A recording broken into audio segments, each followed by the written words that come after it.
Hello everyone, আসসালামু আলাইকুম। আমাদের আলবেরোবল্লো ট্রাভেল ব্লগের তৃতীয় পর্বে সবাইকে স্বাগতম। যারা আলবেরোবল্লোর ব্লগটি মিস করেছেন তারা দ্বিতীয় পর্বের ব্লগটি দেখে আসবেন। ট্রুলির আলবেরোবল্লো ঘুরে এসে আমরা প্রচন্ড রকম টায়ার্ড, তার পাশাপাশি প্রচন্ড ক্ষুধা লেগেছে সবার। এই মুহূর্তে আশেপাশে দূরে কোথাও খুঁজতে যাব খাবারের দোকান, তার কোনো উপায় নেই। বাড়ি সেন্ট্রালে একদম ট্রেন স্টেশনের পাশেই দেখা গেছে যে কেএফসি অবস্থিত, তাই সেখানেই চলে গেলাম আমরা সবাই মিলে। ট্রুলি থেকে বাড়ি সেন্টারে আসতে আমাদের প্রায় বিকাল 5টা বেজে গিয়েছে। প্রায় সন্ধ্যা ছুঁই ছুঁই অবস্থা। আমি বাচ্চাদের নিয়ে অপেক্ষা করছি। বাচ্চাদের পাপা অর্ডার করতে গিয়েছে, কারণ বেশ ভিড় ছিল এখানটায়। প্রায় 15 থেকে 20 মিনিট অপেক্ষা করার পর টেবিলে খাবারে চলে এসেছিল আমাদের। এই ধরনের জাঙ্কি ফুডগুলা, ম্যাকডোনাল্ডস কিংবা বুর্গার কিং এর খাবারগুলো বাচ্চারা খেয়ে থাকে। আমি আর বাচ্চাদের পাপা এই ধরনের খাবারগুলো নর্মালি অ্যাভয়েড করি। তবে কোনো উপায় না পেলে তখন দেখা যায় বাচ্চাদের পাশাপাশি আমাদেরও এটা খেতে হয়। প্রথম দিনও যেহেতু আমরা বাড়ি শহর ঘুরে দেখিনি, তাই আমাদের প্ল্যান খাওয়া দাওয়া শেষ করে বাড়ি শহরটা একটু ঘুরে বেড়াবো। বাচ্চারা প্রচুর রকমের টায়ার্ড, আর আমার ছেলেটা এতটাই ক্ষুধার্ত ছিল যে খাবার আসতেই সে পাগলের মতন সব খাওয়ার চেষ্টা করছিল। যখন ক্ষুধা লাগে তখন আসলে যে কোনো খাবার সামনে পেলেই সেটাই মজা লাগে।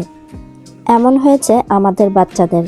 কি খাবে, কোনটা খাবে না খাবে সেটাই বুঝে উঠতে পারছিল না আমার ছেলেটা। ট্রুলি থেকে বাড়ি শহরে আসতে আমাদের বাসে লেগেছিল প্রায় 40 মিনিটের মতন। বাসে আসার পথে আমরা সবাই আসলে এতটা টায়ার্ড ছিলাম, সবাই ঘুমিয়ে পড়েছিলাম। পেট ঠান্ডা তো মন ঠান্ডা। এখন পেট ঠান্ডা করে বাড়ি শহর ঘুরে দেখার পালা। রাতে বাড়ি শহরের ভিউটা অন্যরকম লাগে, আর দিনের বেলায় অন্যরকম। সকালে ট্রুলি যাওয়ার পথে এই ভিউটা অন্যরকম সৌন্দর্য ছিল, আর এখন রাতে বা সন্ধ্যায় অন্যরকম সৌন্দর্য। একদম বাড়ি সেন্ট্রালে এই সুন্দর ফুন্তানা বা ফুয়ারাটা। আবার এই শহরে আসা হয় কিনা তাই মন ভরে সৌন্দর্যটা দেখে নিচ্ছিলাম। এখন কিন্তু বাজে প্রায় সন্ধ্যা 6টার মতন। শীতকালে বিকাল 5টার মধ্যেই সন্ধ্যা নেমে আসে। সুন্দর এই পানির ঝর্ণা বা ফুয়ারার মধ্যে কিছুক্ষণ ফটোশুট করে নিয়েছিলাম। এখন হেঁটে চলে যাচ্ছি সামনের দিকে। নাতাল, ক্রিসমাস কিংবা বড়দিনের উৎসব ছিল যেহেতু, তাই জায়গায় জায়গায় প্রত্যেকটা সিটিতেই মেলার আয়োজন করে থাকে, যেমনটা ট্রুলিতে দেখেছিলেন। ঠিক তেমনি বাড়ি শহরেও ওরা এই ধরনের মেলা বসিয়েছে। যদিও আমরা জ্যাকেট পরে আছি, কিন্তু রোম শহর থেকে কিন্তু বাড়ি শহরে খুব বেশি ঠান্ডা নেই। প্রত্যেকটা শহরের সেন্ট্রালে যেহেতু লাইটিং করে থাকে, ঠিক একইভাবে বাড়ি শহরেও এই ধরনের লাইটিং করেছে। আরো সামনে যেতেই দেখি সুন্দর কিছু ক্রিসমাস ট্রি লাগিয়েছে। তার পাশাপাশি বাচ্চাদের অনেকগুলো খেলার রাইড, তাছাড়া খাবার দাবারের স্টলটা রয়েছে। প্রায় 10 মিনিট হাঁটার পর আমরা চলে এসেছিলাম এই সুন্দর মেলায়। রাতের এই ক্রিসমাস লাইটিং গুলো দেখতে না দারুণ সুন্দর লাগে, তাই ঘুরে ঘুরে প্রত্যেকটা ডেকোর গুলা দেখে নিচ্ছিলাম আর এনজয় করছিলাম। সুন্দর একটা স্টেজের মতন বানিয়েছিল, তার সাথে ছিল সেই স্টেজে নানান রকম ডেকোর, আর সেই জায়গায় ফটোগ্রাফারও ছিল, যার যেই ইচ্ছা সে ফটোগ্রাফি করে নিচ্ছিল। মুহূর্তটা এত সুন্দর আর ঝাঁকঝমক ছিল, বাচ্চারাও অনেক এনজয় করছিল। তবে শেষমেশ আমার মোবাইলের চার্জটা একদম শেষ হয়ে গেছে, আর এটাই স্বাভাবিক যেহেতু সকালে বের হয়ে গেছি, ভিডিওস ফটোগ্রাফি করেছি, সাথে ছিল পাওয়ার ব্যাংক। তবে দুঃখের বিষয় হলো পাওয়ার ব্যাংকটাও কাজ করছিল না। খুব আফসোস হচ্ছিল এই মুহূর্তটা। এত সুন্দর লাইটিং এর জায়গায় এসে যদি মোবাইলের চার্জার শেষ হয়ে যায় তখন কেমনটা লাগে। শেষমেশ বাচ্চাদের পাপাই আমাদের ফটোগ্রাফি করে দিল ওর মোবাইল থেকে, যেহেতু সবসময় আর আসা হবে না এই জায়গাটায়। আর তাছাড়া এত সুন্দর দৃশ্যগুলা যদি স্মৃতিবদ্ধই না করতে পারি তাহলে একটা আফসোস থেকে যাবে। এখানে যেহেতু বাচ্চাদের খেলার রাইডের মেলা বসেছে, তাই বাচ্চারাও বায়না ধরেছে সেই রাইডে উঠাবে। তাই বাচ্চাদের খুশি করতে আমিও ওদের সাথে রাইডে চড়লাম। প্রত্যেকটা স্টলগুলোতেই দারুণ দারুণ ইউনিক আইটেম ছিল, বিশেষ করে ডেকোর আইটেমগুলো।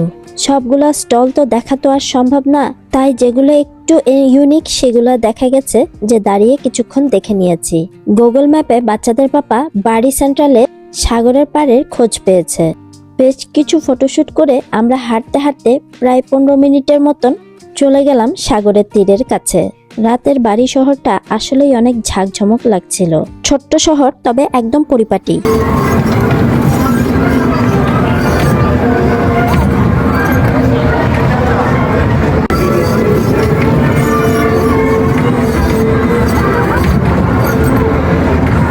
আই লাভ বাড়ি এই ডেকোরের সামনে ভিডিও শুট না করলে কেমন লাগে বলেন তো দেখি। তাই স্মৃতি ধরে রাখার চেষ্টা। এক একে সবাই এই জায়গাটায় ফটোশুট করে চলে যাচ্ছিল, আর এই জায়গাটাই ছিল অনেক ভিড়। প্রায় 15 মিনিট হাঁটতে হাঁটতে চলে এলাম সাগরের পাড়ের কাছাকাছি। আর এখানটায় এসেও দেখি বড় একটা চরকি।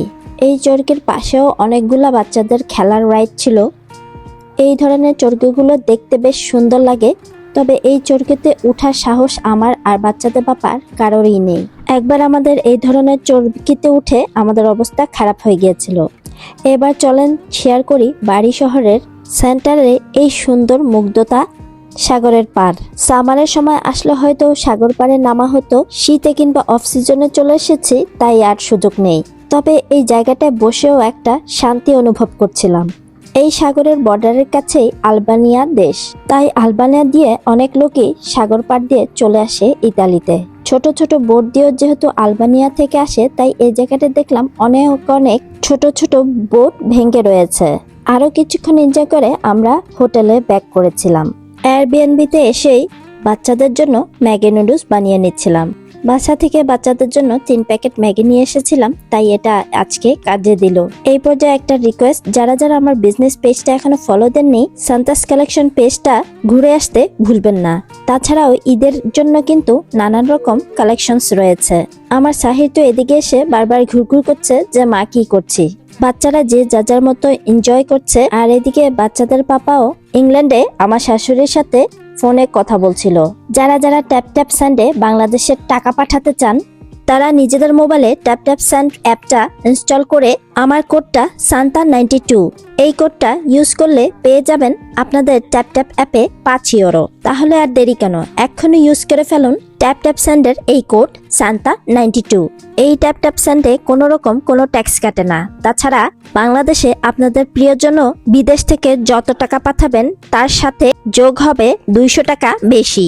এয়ারবিএনবি গুলোতে নর্মালি প্লেট, গ্লাস, পাতিল সবকিছুই থাকে, তবে বাচ্চাদের বাবা প্রিফার করে বাইরে খাওয়া দাওয়ার জন্য। ঘুরতে এসে যদি রান্নাবান্নার দিকেই সময় চলে যায় তাহলে ঘোরা আর হয়ে ওঠে না। তবে আমার হালকা পাতলা টুকিটাকি রান্না করতে ভালোই লাগে। গত বছর শীতে পিসা শহরে গিয়েছিলাম, সেই সময় এয়ারবিএনবিতে রান্না করেছিলাম। বাংলা রেস্টুরেন্ট থেকে আনা খাবারগুলো আমার আর বাচ্চাদের পাপার জন্য গরম করে নিচ্ছিলাম।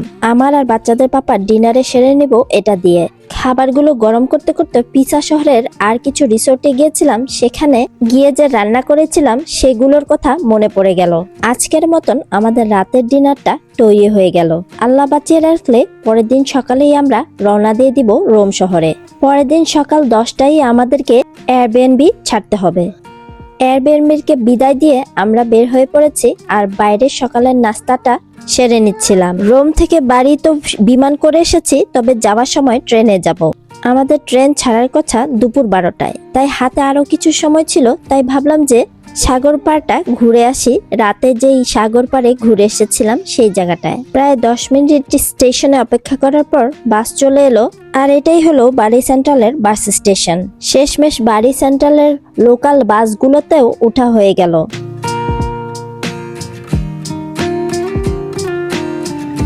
গতকাল রাতে আমরা হেঁটে হেঁটেই প্রায় 15 মিনিটের মতন হেঁটে তারপর সাগর পাড়ে গিয়েছিলাম। আর আজ বাসে বসে যাচ্ছি, তাই খুব একটা সময় লাগলো না সাগরের ওই জায়গাটায় যেতে। তবে দুঃখের বিষয় হলো আমরা হয়তো ভুল বাসে উঠেছি। রাস্তাঘাট দোকানপাট দেখতে দেখতে যাচ্ছিলাম, বেশ ভালো লাগছিল অ্যাটলিস্ট দিনের বেলায় বাড়ি শহর দেখতে। যেই বাসটায় উঠেছি ভুলবশত আমাদেরকে বাড়ি সাগর পাড়ের পোর্টে নামিয়ে দিয়েছে। সাগরের পাড়ে যাওয়ার জন্য কোন বাসটা ধরতে হবে তাও আমাদের জানা নেই। এদিকে আমাদের টেনশন, আবার ফিরে যেতে হবে, তা না হলে সকাল 12টার ট্রেনটা মিস হয়ে যাবে। আমাদের ভাগ্যে ছিল না বিধায় শেষবারের মতন বাড়ি শহরের সাগর পাড়টা দেখা হলো না। আমরা প্রায় 12টার মধ্যেই চলে এসেছি আর অপেক্ষা করছি ট্রেনের জন্য। তবে আজকে আমাদের সব জায়গায় ব্যাড লাক, 12টার ট্রেনটা ছেড়েছিল দুপুর 1:30টার দিকে, তাই আমরা ওয়েটিং রুমে অপেক্ষা করছিলাম। রোমে যাওয়ার ট্রেনটা প্রায় 1 ঘন্টা যাওয়ার পরে কোনো একটা টেকনিক্যাল প্রবলেমের কারণে ট্রেন খুব ধীরে গতিতে যাচ্ছিল। আমাদের রোমে দুপুর 4টায় পৌঁছানোর কথা, তবে সেই জায়গায় আমরা বিকাল 6টায় পৌঁছেছিলাম। বিদেশের বাড়িতে একটা সুবিধা আছে, দূরে ট্রাভেলিং এর ক্ষেত্রে ট্রেন ডিলে হলে ট্রেনের টিকিটের টাকা কিন্তু ব্যাক দেয়। যাওয়ার পথটা আমাদের জন্য একটু টাফ হয়ে গিয়েছিল এই ট্রেন ডিলের কারণে। তারপরও আলহামদুলিল্লাহ ভালোই রোম শহরে পৌঁছাতে পেরেছি। আমার বিশেষ চাহিদা সম্পন্ন ছেলে সাহিরকে ম্যানেজ করা অনেকটা কঠিন ছিল। এই ট্রেন জার্নিটা 1 ঘন্টা কিংবা 2 ঘন্টা তো খুব ভালোই কেটে যায়, তবে 2 ঘন্টার বেশি পার হয়ে গেলে তখন আমার ছেলেটাকে আর রাখা অনেক বেশি কঠিন হয়ে যায়। তারপরেও আমার ছেলেটাকে অ্যাপ্রিসিয়েট করব যে প্রায় 4 ঘন্টা কি 5 ঘন্টার মতন এত ঘন্টা ট্রেনে বসেছিল। এখন বাজছে প্রায় সন্ধ্যার 6টার মতন, প্রায় ঘুটঘুটে অন্ধকার, আর এখন অপেক্ষা করছি কখন ট্রেন থেকে নামবো আর বাড়ি যাব। আজকের এই ভিডিওটা ছিল বাড়ি শহরের লাস্ট ব্লগ। আজকের ভিডিওটা লম্বা করছি না, দেখা হবে পরবর্তী ব্লগে। আর হ্যাঁ, যারা যারা এখন আমার পেজটা ফলো করেননি অবশ্যই পেজটা ফলো দিয়ে পাশে থাকবেন। আর যারা যারা ইউটিউব চ্যানেল থেকে দেখছেন তারা প্লিজ আমার চ্যানেলটি সাবস্ক্রাইব করে পাশে থাকবেন। কেমন লাগলো আজকের ব্লগটা অবশ্যই কমেন্টস করে জানাবেন। ভালো লাগলে ফ্রেন্ডস অ্যান্ড ফ্যামিলির সাথে শেয়ার করবেন। সবাই ভালো সুস্থ নিরাপদে থাকবেন। আমার ছোট্ট পরিবারটার জন্য দোয়া করবেন। আল্লাহ হাফেজ, আসসালামু আলাইকুম। Thanks for watching.